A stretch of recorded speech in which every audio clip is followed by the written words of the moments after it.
picture this. It's a Tuesday afternoon, and your inbox pings. Oh, that adrenaline spike right there. Yeah, exactly.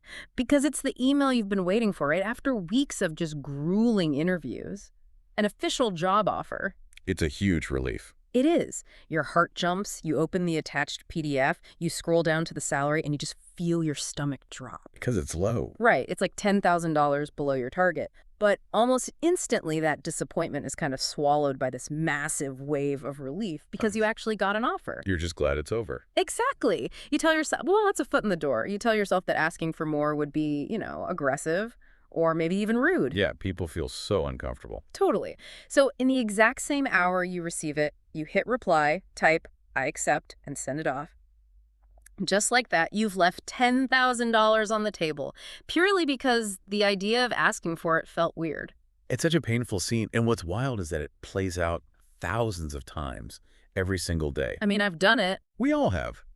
We tend to treat a job offer like a gift we have to politely accept, rather than what it actually is, which is a business transaction that we're being invited to negotiate. Well, welcome to the deep dive. Today, we are getting into the mechanics and the psychology of salary negotiation. It is so important. Really is. And we're pulling from this highly specialized source brief today. It contains these meticulously crafted, battle-tested negotiation scripts. Literally word for word. Yes, the mission for today's deep dive is to equip you with the exact professional scripts you need so you never accept a first offer out of fear again. But before we get to the actual words, we really have to talk about that fear. Right, like why do we do this? What are the actual instincts keeping people from just asking for what they're worth? Well, when you look at the psychology behind it, it usually boils down to three very specific, very human instincts. Okay, what's the first one? The first is that accepting immediately just feels like the polite thing to do. I mean, we're socially conditioned to be agreeable. Oh, for sure. And the second is this immense, almost overwhelming gratitude that the offer even exists at all. Like, wow, they picked me. Exactly. This feeling of, I shouldn't rock the boat. Which is so relatable. You're just exhausted from the whole interview process. But I imagine the third instinct is the really big one, right? The fear of losing the job entirely. That is the big one. It's this terrifying assumption that if you challenge the number, the offer will just instantly vanish. Poof. Gone. Right. But we need to dismantle that third fear right now because it is statistically completely unfounded. Wait, really? Unfounded? Yeah. So a major study from salary.com looked at this exact scenario, and they found that 84% of employers actually expect candidates to negotiate. Wow. It's literally built into their financial modeling and their hiring process. Okay, let's unpack this. 84% expect it, but how many offers actually get pulled because a candidate asked for more money? Fewer than 1%. Less than 1%. Exactly. The fear that asking for your market value will cause the employer to suddenly revoke the offer is basically a ghost story. It almost never happens in a professional hiring context. I mean, that statistic changes everything. Shifting from the fear of negotiating to understanding the absolute necessity of it is step one. Because staying silent isn't just about losing that initial 10 grand. The cost is so much bigger than that. It's massive. Research from Carnegie Mellon University found that people who negotiate their first salary earn an average of $5,000 more per year than those who do not. Just from that one ask. Right. But here's the critical part. That difference compounds over time. Oh, because of raises. Exactly. Think of your first salary like the concrete foundation of a house. Huh? Every future raise, every future bonus, and even future job offers you take at other companies are basically floors built on top of that initial concrete slab. So if you pour a shallow foundation on day one, your entire career trajectory is permanently lowered. Precisely. Not negotiating your first offer costs you money at every single subsequent milestone of your entire working life. That compounding effect is so real. I remember the very first time I actually tried to negotiate. Oh, how did it go? I was terrified. My hands were literally shaking. I hesitantly asked for a really modest increase over the phone, and the recruiter paused, said they would have to check with the hiring manager, and just hung up. Oh, no. Go away. It was awful. I spent the next 4 hours staring at the wall, absolutely convinced I had ruined my career before it even started. You were probably regretting even asking. I was bargaining with the universe, wishing I could take it back, but then 4 hours later, the phone rings. It's the recruiter. And they just said, yes, we can do that. Wow. Just like that. Just like that. Yeah. And I had this visceral, almost dizzying realization that the money was simply sitting there. It was already in their budget. It was already available, just waiting to be asked for. That realization is the turning point for so many professionals. It really is. But, before we give our listeners the exact right words to ask for that money, we need to eliminate the wrong words. Yes. There are two phrases you must entirely scrub from your vocabulary before you even begin to negotiate. Right, the self-sabotage phrases. I think Well, the first one I see all the time is apologizing before the ask. Oh, yeah. Saying something like, I'm sorry to bring this up, or I hope this isn't too much to ask. The psychology there is disastrous. If you apologize before the ask, you are signaling to the other person that you believe your own request is unreasonable before they have even had a chance to evaluate it. You're doing their job for them. You are essentially negotiating against yourself. And the second phrase to eliminate is expressing need or desperation. Saying something like, I really need this job. Right, because expressing need shifts all the negotiating leverage entirely to the other party. How so? It signals that, if push comes to shove, you will ultimately accept whatever is offered. You have just told them they don't actually need to increase the money to win you over. You've shown your hand. Exactly. So let's put the listener in the driver's seat. The offer drops in your inbox. You aren't apologizing. You aren't showing desperation. What is the literal very first thing you should say? You need to buy time. You need our phrase of the week. Right. Now, if you are driving right now, don't worry about pulling over to take notes. Just absorb the structure of this. But the exact phrasing here is crucial. Yes, very crucial. The response should be, thank you. I'm genuinely excited about this role. Can I take until end of week to give you a considered response? That phrase works beautifully because it creates deliberate space. You have a massive adrenaline spike when an offer comes in. You are not in the right headspace to negotiate logically in that moment. Definitely not. This phrase gives you the time to research and prepare without causing the recruiter any alarm because you deliberately led with genuine excitement. It's so much better than the reactive alternative. Like if you just email back and say, I'll get back to you, that's completely open-ended. Yeah, that's terrible. It leaves the recruiter wondering if you are ghosting them. Exactly. You must include a specific deadline, end of week or Thursday.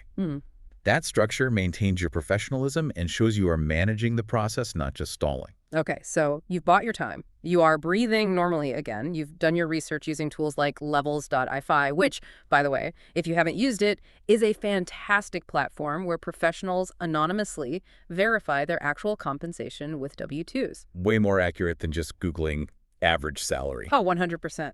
So now it's time to talk numbers. This brings us to script one, which is market data. It's a sequence of 3 phrases. Right. Here is the opening. I'm really excited about this role, and I'd love to make this work. I've done some research on the market rate for this position, and I want to have an honest conversation about the compensation. Notice what you are doing there. You are leading with enthusiasm again. Yeah. You are framing the conversation as collaborative, saying, I'd love to make this work, and an honest conversation. You're not being adversarial. Right. You are not drawing a line in the sand. You are pulling up a chair on the same side of the table as them, looking at a shared problem. So once you've established that collaborative tone, how do you actually introduce your number without sounding demanding? Well, that brings us to the actual ask. Here it is. Based on what I'm seeing in the market for this role, with specific relevant skill being a priority, the range I'm targeting is X to X plus 5. Yes. Let's talk about the mechanics here.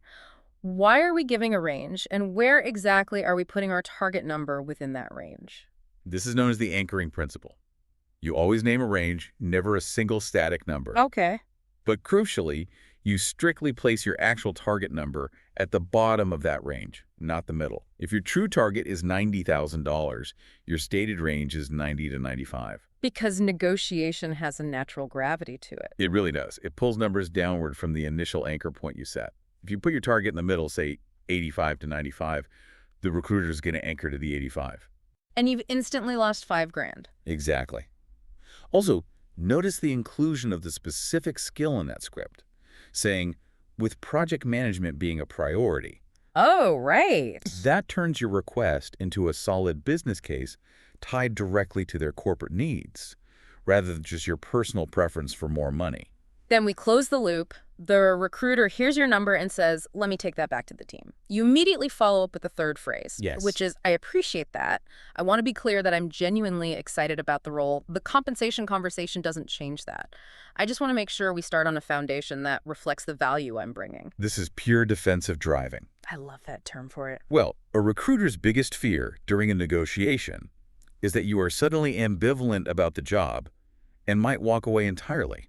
This phrase preempts that concern. You're reassuring them. You are reinforcing your enthusiasm before the recruiter can even raise the question internally with the hiring manager. Okay, here's where it gets really interesting. What if the market data isn't enough to move the needle? It happens. What if they say, we think our offer is fair, but you actually have external leverage? You have another offer from another company.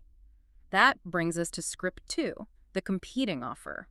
This is an area where you have to tread carefully but confidently. Right. So the first phrase is about disclosing that offer. I want to be upfront with you because I respect the process. I do have another offer on the table, and I want to give you the opportunity to respond before I make a decision. Framing is everything here. You are framing the disclosure as an act of respect and transparency. I want to give you the opportunity. It is an invitation. Instead of a threat. Exactly. Yeah. A weaker alternative would be, well, company X offered me more, so what can you do? That makes the recruiter an opponent. The script makes them an ally. And then comes the ultimatum.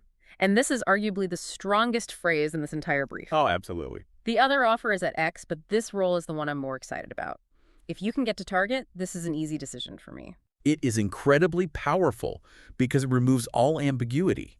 You name the competing figure, you state your preference for their role, and you give them exactly one specific action they need to take to close the deal. Wait, hold on. I have to ask. If I tell them I have another offer and I use it to get them to raise their salary, but secretly I know I prefer their company and I'm probably going to take their job anyway, isn't that just lying to get more money? I hear that a lot. Is that an ethical way to negotiate? Well, if we connect this to the bigger picture, we have to distinguish between a real offer and an invented one. Okay. An invented offer, like making up a phantom company that wants to pay you more, crosses the line into complete dishonesty. You never do that. Right. But a real offer, even if you prefer the current company, that second offer is legitimate, undeniable market data about your specific value right now. Oh, I see. It is proof that someone else in the market is willing to pay you that exact amount. So you aren't lying. You are just sharing real-time data about your worth. Exactly. However, you have to understand the weight of the phrase, "This is an easy decision for me." That carries a heavy implicit commitment. Meaning you have to take it if they match it? Yes. If the company goes through the internal battle to match your number, and you still decline the job, you have burned that relationship permanently. So use script 2 honestly and be absolutely ready to follow through and sign if they hit your number. Okay, that makes sense.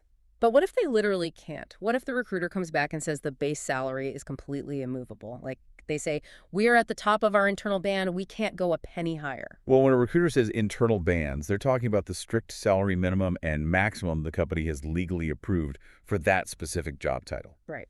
Often, HR simply cannot break that ceiling. So if you hit that wall, you pivot. You open a side door. This is script 3, fixed base salary. Okay, the first phrase is accepting that constraint gracefully. I understand the base is fixed at that level. I appreciate you being transparent about that. Can we talk about the overall package? You are accepting the reality without fighting it. You validate their constraint, which immediately lowers their defenses, and you open a new door to negotiate other forms of compensation. Then you name those elements specifically. The areas I'd like to explore are the signing bonus, the equity, the performance review timeline, and the remote work flexibility. Yeah. I think there's a way to make this work for both of us. Specificity is your secret weapon here. If you just vaguely say, can we improve the package, you give the recruiter absolutely nothing to work with. Because they don't know what you value. Exactly. But naming concrete elements gives them a menu. You mentioned equity, meaning actual shares or stock options in the company, which often has more flexibility than cash. And keep in mind, signing bonuses are highly negotiable. Why is a signing bonus easier for them to approve than a higher salary? Because it's a one-time cost. A $10,000 bump in your base salary costs the company $10 grand every single year, plus compounded raises. Oh, right. A $10,000 signing bonus costs them exactly $10 grand, just once. it is much easier for finance to approve. Then you wrap it up with the open-ended close. I want to make sure we both feel good about this from the start. What can you do on any of those elements? You are handing the puzzle back to them. You give them the freedom to solve it using whichever variable works best within their specific corporate constraints. Now, regardless of which script you use, once you reach an agreement, you have to seal it with the confirmation close. Yes, never skip this. It goes, "I'm really glad we could work this out. I'm looking forward to starting on a strong foundation. Can we confirm the revised terms in writing?" So why is getting it in writing so critical at this exact stage? Because of how corporate approvals work behind the scenes. Verbal deals in salary negotiations are basically a game of telephone. Okay. You tell the recruiter tells the hiring manager goes to finance. Things are incredibly easily misremembered or misunderstood. That sounds dangerous. It is. Asking for it in writing forces the recruiter to officially secure the budget from their internal finance team before you take the risk of resigning from your current job. It's standard professional clarity. Okay, to really cement how this sounds in the real world, let's put it all together into a dynamic role play. Let's do it. I will play the candidate, and you play the recruiter. We'll start with script 1, the market data, and then we'll transition seamlessly into script 2, the competing offer. Sounds good. Ring, ring! Hey, thanks for getting back to me. How are you feeling about the offer we sent over? Hi! I'm really excited about this role, and I'd love to make this work. I've done some research on the market rate for this position, and I want to have an honest conversation about the compensation. Okay, pausing right there. As the recruiter, I immediately feel my shoulders drop. You didn't make a demand. You invited me to a conversation. Right. Did you hear how the enthusiasm disarmed the tension just there? Totally. It's very warm. So I would reply, sure, I'm happy to discuss it. What are you thinking? Well, based on what I'm seeing in the market for this role, with the product launch experience being a priority, the range I'm targeting is 95 to 100,000. And notice that anchor. Your target is 95, so it's placed at the absolute bottom of the range. Exactly. And you tied the money directly to a specific skill product launch experience that the company desperately needs. So pushing back as the recruiter. I hear you. The thing is, our budget for this position is pretty tight right now, and 85,000 is a very competitive offer within our internal bands. I understand. And I want to be upfront with you because I respect the process. Right. I do have another offer on the table, and I want to give you the opportunity to respond before I make a decision. Man, that pivot is so smooth. You didn't get angry that the budget was tight. You just introduced new, undeniable market data. Kept it professional. Yep. So say, oh, I see. Can you share the details of that other offer? The other offer is at 95,000, but this role is the one I'm more excited about. If you can get to 95, this is an easy decision for me. Boom. All ambiguity is gone. The recruiter knows exactly what it takes to win you. All right. Let me take that back to the hiring manager. If I can get approval for 95, you're ready to sign. I am, and I'm really glad we could work this out. I'm looking forward to starting on a strong foundation. Can we confirm the revised terms in writing once you have approval? And that's how it's done. It flows perfectly. It doesn't sound like a battle. It sounds like two professionals solving a business problem together. So what does this all mean? If you want to put this into practice right now, here is the best way to start. First, write out script 1, but tailor it to your exact situation. Plug in your role, your market range with the anchor at the bottom, and your specific relevant skill. Then time yourself saying it aloud until it takes you under 60 seconds to deliver naturally. And secondly, research your current market rate today. The absolute worst time to figure out your market value is when an offer is already sitting in your inbox and the clock is ticking. Yeah, that adrenaline is pumping. Do the homework now so you are ready when the time comes. To sum it all up, the core principle of this deep dive is this. In professional corporate environments, salary negotiation is not just accepted, it is expected. They have budgeted for you to ask. They literally expect it. Right. When you don't negotiate, it doesn't make you look humble. It makes you look like you don't actually know your own market value. And remember, the money you leave on the table doesn't just disappear. It stays right there, unspent, in the company's budget. Which leaves us with a final thought. We talked earlier about that compounding effect, how your first salary is the concrete foundation for the rest of your career. Yeah. When you choose to negotiate today, using these scripts, you aren't just pricing your current job. You are setting the baseline algorithm for your entire financial future. Wow. The question is, are you going to write that algorithm or are you going to let someone else do it for you? I love that. Next time your inbox pings and you see that number, Yeah. well, don't let the fear of being polite cost you $10,000. Take a breath, tell them you'll get back to them by the end of the week, and go get what you are worth. Thanks for listening.